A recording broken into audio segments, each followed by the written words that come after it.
We are in Daniel 2 this morning, and I also want to show you, since I finally was able to get a hold of my books, the copy that I have of Brother Turner's commentary on the book of Daniel is entitled Daniel, a Prophet of God.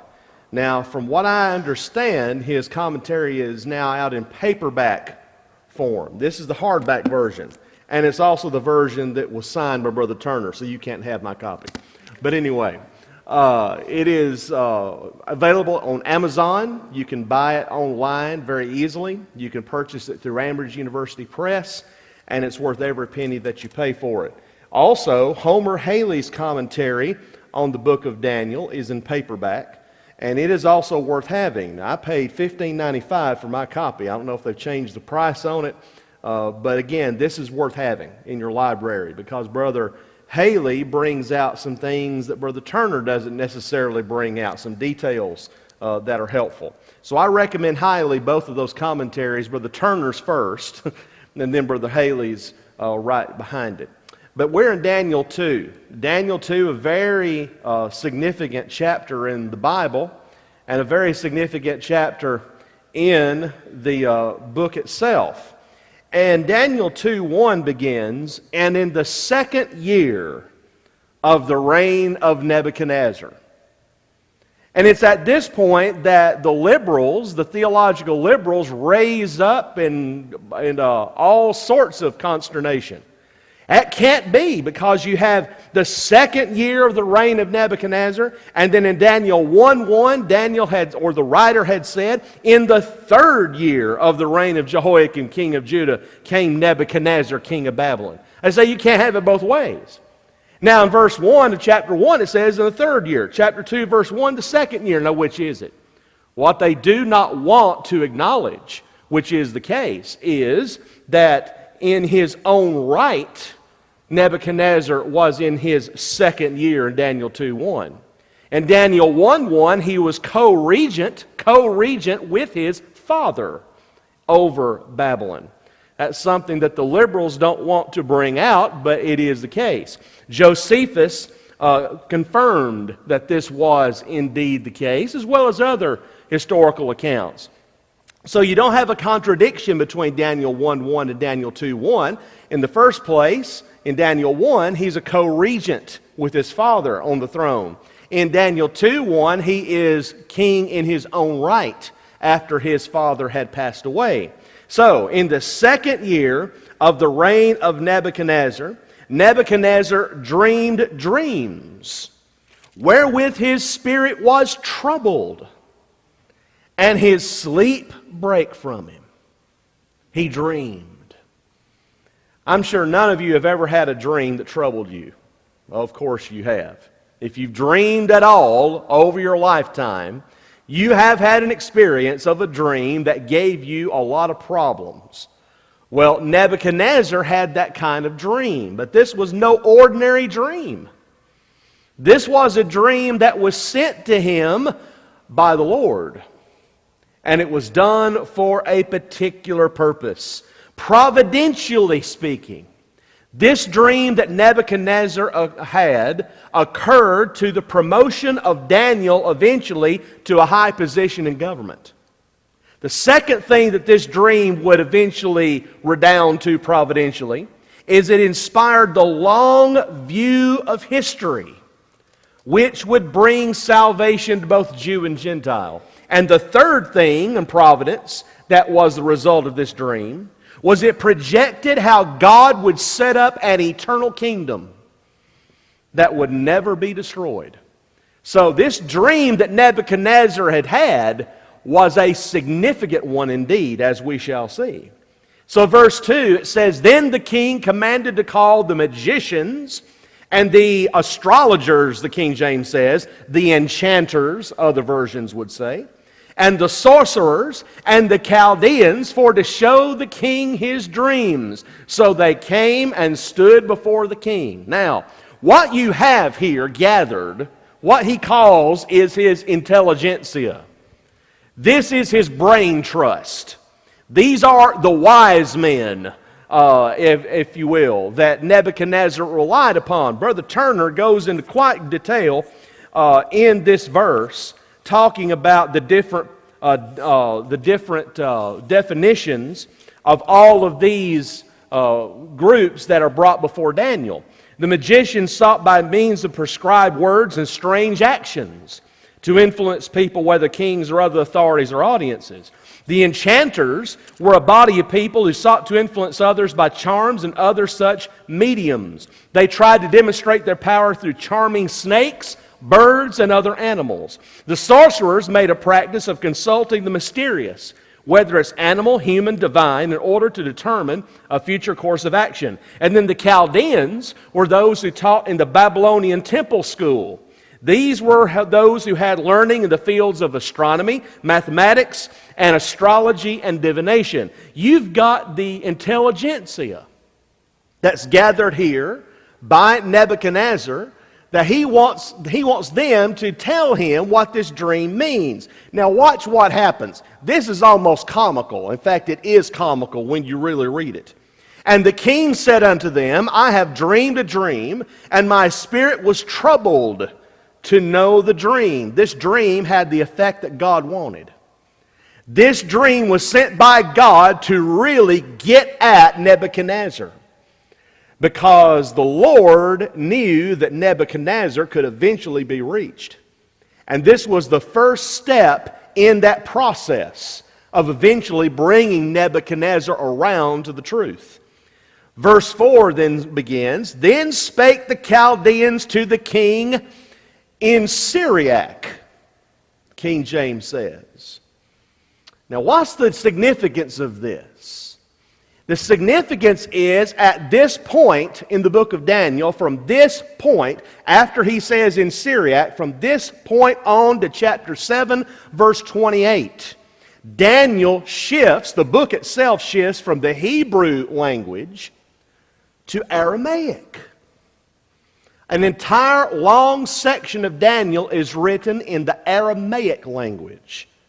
And then after chapter 7, verse 28, it shifts back to Hebrew. Now, why does it do that? Why does Daniel shift from Hebrew to Aramaic? There's been a lot of reasons given by a lot of individuals, a lot of learned people that give a lot of reasoned explanations why this could have taken place, why this did take place. I like Rex Turner's explanation of this. He may not be correct, but I think he is. But still, he says that Aramaic was the court language that was recognized. And that's the reason why Daniel shifted over to this. And that could be. It could be other reasons for that. For whatever reason, Daniel is written in two different languages, Hebrew, and now, beginning here on through 728, Aramaic. So the Chaldeans spake to the king in Syriac, O king, live forever. Tell thy servants the dream, and we will show the interpretation. Really? Think about this. These astrologers, these sorcerers, these wise men, these magicians, he calls them to him, tell me what this dream means. They're supposed to already know it because they've got this divine inspiration. And well, just tell us the dream, they say. No, that's not how it works. In other words, they're wanting him to tell them and they can tell him. Well, the king answered and said to the Chaldeans, the thing is gone from me. If you will not make known unto me the dream with the interpretation thereof, you shall be cut in pieces, and your houses shall be made a dunghill. That's no empty threat. That is no empty threat whatsoever. Nebuchadnezzar had no compunction against killing people that he thought were working against him. Normally, Nebuchadnezzar would have already had them killed. But he was so disturbed by that dream that he was willing to give them what he considered to be another chance. But, verse 6, if you show the dream and the interpretation thereof, you shall receive of me gifts and rewards and great honor. Therefore show me the dream and the interpretation thereof. More than anything else, he wanted the interpretation of that dream that he had dreamed that had gone from him, as it were. In other words, he could not remember the details. But he wanted his intelligentsia, his wise men, these guys that had this divine insight, to tell him what it was. Verse 7. They answered again and said, "Let the king tell his servants the dream, and we will show the interpretation of it." Come on. If these guys really had divine power, really had divine insight, they would have already told him. Verse 8, the king answered and said, "I know of certainty that you would gain the time, because you see the thing is gone from me." You can see that Nebuchadnezzar is already seeing through these men. He already knew by this point these are all fakes. They don't have this power they claim to have. Verse 9, "But if you will not make known unto me the dream, there is but one decree for you. For you have prepared lying and corrupt words to speak before me, till the time be changed. Therefore tell me the dream, and I shall know that you can show me the interpretation thereof." If they really had that power, they could already have answered him. But this, what Nebuchadnezzar was doing unwittingly, was paving the way for the providence of God to enter in. The Chaldeans answered before the king and said, "There is not a man upon the earth that can show the king's matter. Therefore there is no king, lord, nor ruler that asks such things at any magician or astrologer or Chaldean." Well, what of it? What of this? What significance is this? In other words, they're the ones claiming to have this divine insight. They're the ones claiming to have all this power. And here they are admitting to the king, there's no one on earth that can do this. Of course, not realizing that God can. But still, they now are admitting their impotence. And it is a rare thing that the king requireth. And there is none other that can show it before the king except the gods whose dwelling is not with flesh. What an admission. Here is his brain trust, his intelligentsia, these men that claim to have this divine insight, admitting before the king, the most powerful king in the world, there's no one alive that can do this. Of course, not taking into account Jehovah God. For this cause the king was angry and very furious, and commanded to destroy all the wise men of Babylon. Well, no wonder. He just got fed up with it. I'm just going to wipe them all out. And the decree went forth that the wise men should be slain.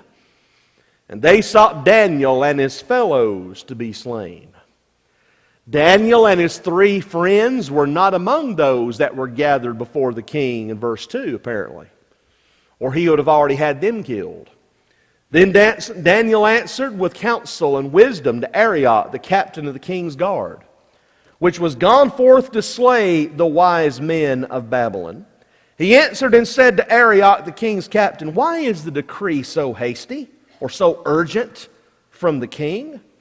Then Arioch made the thing known to Daniel. Daniel was a man of deep faith. We've already seen that indication in chapter 1. Now we're going to see more of it beginning here. He was not only deep faith, he had deep humility. Yes, sir?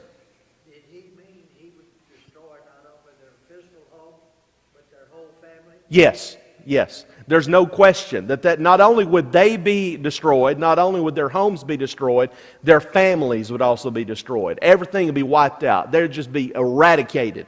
And Nebuchadnezzar had that power and had that authority to do just that. So verse 16, then Daniel went in and desired of the king that he would give him time and that he would show the king the interpretation. Now remember, Nebuchadnezzar already had shown a bit of favor toward Daniel and his 3 friends. They stood out. So here comes this young Hebrew in. It's already enjoyed a bit of favor in the king's presence, and now Daniel cashes in on that favor. And then Daniel went to his house and made the thing known to Hananiah, Mishael, and Azariah, his companions, that they would desire mercies of the God of heaven concerning this secret, that Daniel and his fellows should not perish with the rest of the wise men of Babylon. So what does Daniel and his 3 friends do? They prayed. They prayed to the God of heaven for all of these things to come to pass. Nebuchadnezzar apparently had desired a public execution of all the wise men together in one spot. And thus, Daniel and his three friends pray that prayer. Then, verse 19, was the secret revealed unto Daniel in a night vision. This won't be the last time that we see that phrase, night vision, used in Daniel. Very significant. So in a night vision, this thing is revealed to him. Then Daniel blessed the God of heaven. Again he prays. He prays and thanks God for this. Daniel answered and said, Blessed be the name of God forever and ever, for wisdom and might are His. Now let's pause right here and just mention the fact that God would use Daniel to be His spokesman to both the Jew and the Gentile, which is something that the Pharisees in Jesus' day would conveniently forget, that Daniel spoke to both Jew and Gentile. He was a unique person in a unique position. Verse 21, and He changeth the times and the seasons. He removeth kings and setteth up kings. He giveth wisdom unto the wise and knowledge to them that know understanding. Do you think that God still sets up kings and removes kings today? I believe He does. I don't know if we can actually perceive that taking place, or if we can actually say, this is God's hand, this is God's hand, this is God's hand. But I certainly believe that God still works providentially. And I certainly believe that God still has a hand in the affairs of men today, as He always has, to set up governments and remove governments. That's a sobering thought when you think about this nation. Was this nation begun providentially? I think there's a lot of evidence to indicate that it was. Could this nation be taken away providentially? It very well could. That's a sobering thought. Yes, sir. I knew that was coming. What about elections? Well, perhaps. I'll use the cop-out answer. Perhaps. I think if you take the long view of history, you can possibly see God's hand at work in some elections and some not. Yes, sir.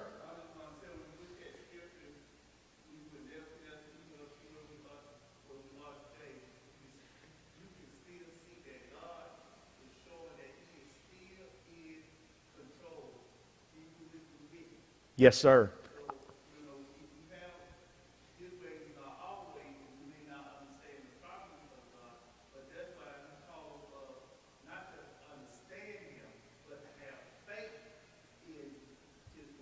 Absolutely. I agree fully with you that God is still in control, and we've got to have faith that in the long run of history, things will indeed work out because God is over all. Yes, sir.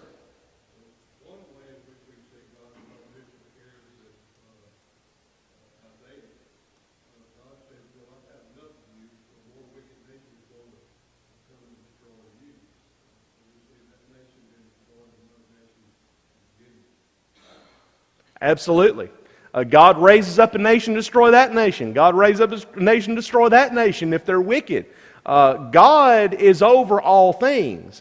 And if we look at things from the long view of history, it really makes a lot of sense.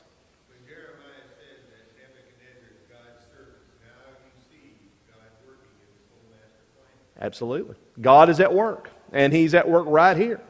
So verse 22 says, He revealeth the deep and secret things. He knoweth what is in the darkness, and the light dwelleth with Him.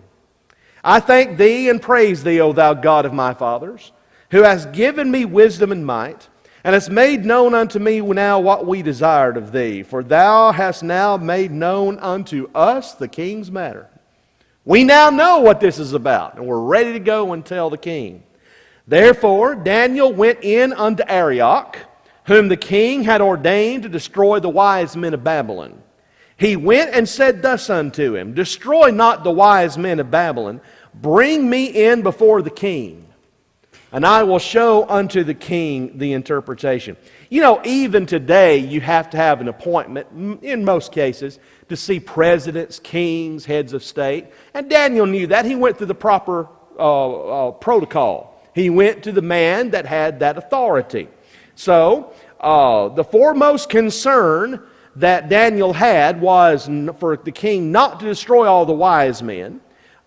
He took credit, but it was God's providence at work. Verse 25. Then Arioch brought in Daniel before the king in haste, and said thus unto him, I have found a man of the captives of Judah that will make known unto the king the interpretation. The king answered and said to Daniel, whose name was Belteshazzar, that gives you an indication that that's how Nebuchadnezzar addressed him. Art thou able to make known unto me the dream which I have seen and the interpretation thereof? Daniel answered in the presence of the king and said, the secret which the king hath demanded cannot the wise men, the astrologers, the magicians, the soothsayers show unto the king. But there is a God in heaven that revealeth secrets, and maketh known to the king Nebuchadnezzar what shall be in the latter days. Thy dream and the visions of thy head upon thy bed are these. I love that phrase there in verse 28. There is a God in heaven that revealeth secrets. God reveals what happened in your dream. And He's revealed it to me, he says. Verse 29.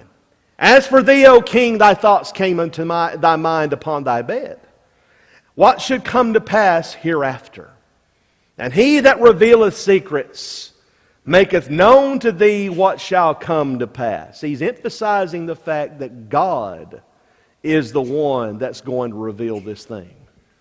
But as for me, he's giving a disclaimer here in verse 30. As for me, this secret is not revealed to me for any wisdom that I have more than any living, but for their sakes that shall make known the interpretation to the king, and that thou mightest know the thoughts of thy heart. That reveals a great amount of humility on Daniel's part. He could very well have said, well, thank you so much. I know that you're really putting a trust in me. He didn't do that. He said, I don't have any more wisdom than any man living. This is God's doing. He's emphasizing this is God's work, not his own work. Ezekiel 14:14 gives us a good commentary on Daniel's character. Though these three men, Noah, Daniel, and Job, were in it, they should deliver but their own souls by their righteousness, saith the Lord God. Ezekiel, who was a contemporary of Daniel, made that great compliment to Ezekiel by mentioning him the same breath of those other two great ones. He says he was righteous. And this verse right here, verse 30, gives us an insight into the character of the man Daniel. Verse 31, But thou, O king, sawest, and behold a great image. This great image, whose brightness was excellent, stood before thee, and the form or the aspect thereof was terrible. It was both striking and strange, this great image that the king saw in his dream. No wonder the king was disturbed. He goes on to describe it. This image's head was of fine gold, his breast and his arms of silver, his belly and his thighs of brass, his legs of iron, his feet part of iron and part of clay. Thou sawest till that a stone was cut out without hands, which smote the image upon his feet that were of iron and clay, and brake them to pieces. Then was the iron, the clay, the brass, the silver, and the gold broken to pieces together, and became like the chaff of the summer threshing floors. And the wind carried them away, that no place was found for them. And the stone that smote the image became a great mountain and filled the whole earth. That is an epic dream. The impact on both men, both Nebuchadnezzar and Daniel, was tremendous. You think about that being depicted on the big screen in a movie. CGI and special effects could easily do this. And that would be a tremendous thing to behold. This is the dream, Daniel says, and we will tell the interpretation thereof before the king. Thou, O king, art a king of kings. For the God of heaven hath given thee a kingdom, power, and strength, and glory. In other words, God chose Nebuchadnezzar to rule. That's significant. It was God's doing. And wheresoever the children of men dwell, the beasts of the field and the fowls of the heaven, hath he given into thine hand, and hath made thee ruler over them all. Thou art this head of gold. So this is an indication that each section of this image, you can see a depiction of this image here. Each section of this image represents a kingdom. The head represents Babylon, the head of gold. He continues in verse 39.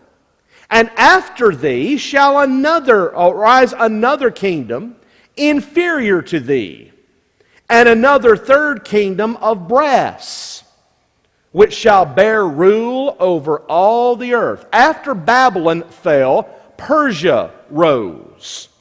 The Persian Empire contributed a very strict sense of law and order. Law and order. That was their contribution to world society. After the Persian Empire fell, the Grecian Empire came to be.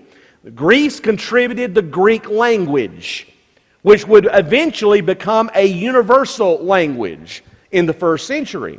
So you have Babylon contributing the synagogue, Persia contributing law and order, Greece contributing the Greek language. And the fourth kingdom, verse 40, shall be strong as iron. Now who was raised up after Greece? Rome. For as much as iron breaketh in pieces and subdueth all things, and as iron that breaketh all these, shall it break in pieces and bruise. Now what did Rome contribute? Rome contributed the Pax Romana, the Roman peace, enforced, of course, by Rome, but there was peace for the most part during the zenith years of Rome, which was the first century. And it was also contributing a good transportation system. The phrase was, all roads lead to Rome, which was so true. And both the peace that Rome enforced and the transportation system that it had was good for the church. When the church was established, that would facilitate the rapid spread of the gospel throughout the known world. Now, verse 41 indicates that this empire, Rome, would have internal problems. And whereas thou sawest the feet and toes, part of potter's clay and part of iron, the kingdom shall be divided. But there shall be in it of the strength of the iron, for as much as thou sawest the iron mixed with miry clay. Now, some of our religious neighbors will say that those feet and toes represent the present day kings, the present day empires, the present day governments. That can't follow, though, because he connects clearly verse 41, what he says in verse 41, what he'd already said in verse 40. This is still part of that kingdom of iron. In other words, it's going to have its internal problems. It's going to have some factions develop within it. And verse 42, and as the toes of the feet were part of iron and part of clay, so the kingdom, which kingdom is this? The kingdom he's already mentioned, the kingdom of iron. The kingdom shall be partly strong and partly broken.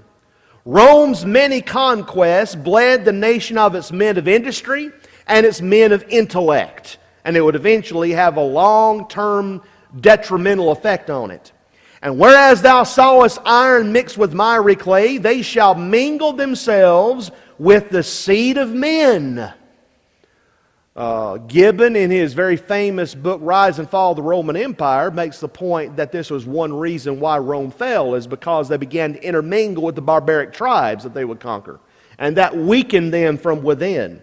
But they shall not cleave one to another, even as iron is not mixed with clay.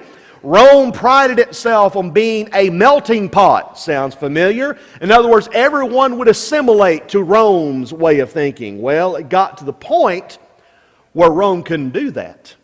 They tried with these barbarian tribes on the outer skirts of the kingdom, the hinterlands, but they could not be completely successful. That was another factor that weakened Rome from then and led to its downfall.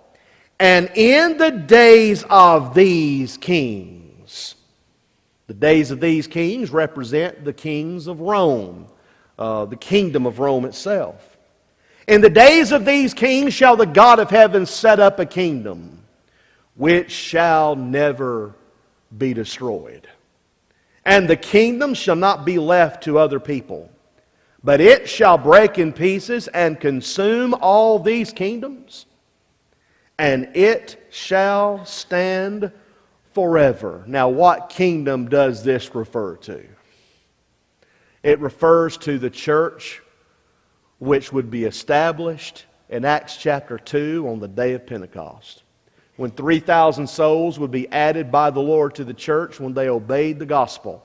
That would begin the rapid growth of the Lord's church in the face of all the major persecutions that they endured. There were at least 10 major persecutions instigated by Rome. The last of them was by Diocletian in about 303 to 316. That would be the last gasp of Rome trying to destroy the church, and it would utterly fail. For as much as thou sawest that the stone was cut out of the mountain without hands, and that it brake in pieces the iron, the brass, the clay, the silver, and the gold, the great God hath made known to the king what shall come to pass hereafter. And the dream is certain, and the interpretation thereof sure.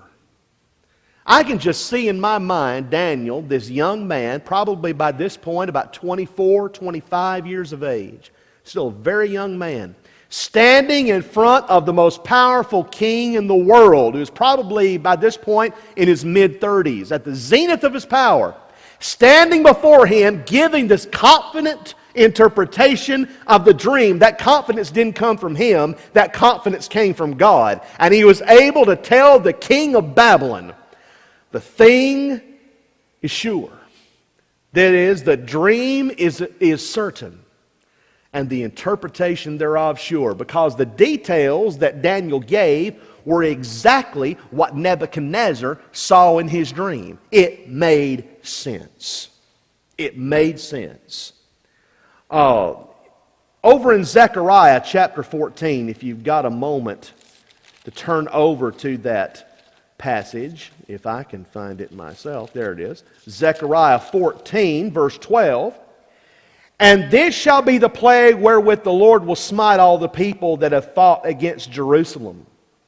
Their flesh shall consume away while they stand upon their feet, and their eyes shall consume away in their holes, and their tongue shall consume away in their mouth. It is completely illogical and useless to fight against the Lord. And Nebuchadnezzar, in a moment's time, realized it. Then the king Nebuchadnezzar fell upon his face and worshipped Daniel. Now you think about this for a moment.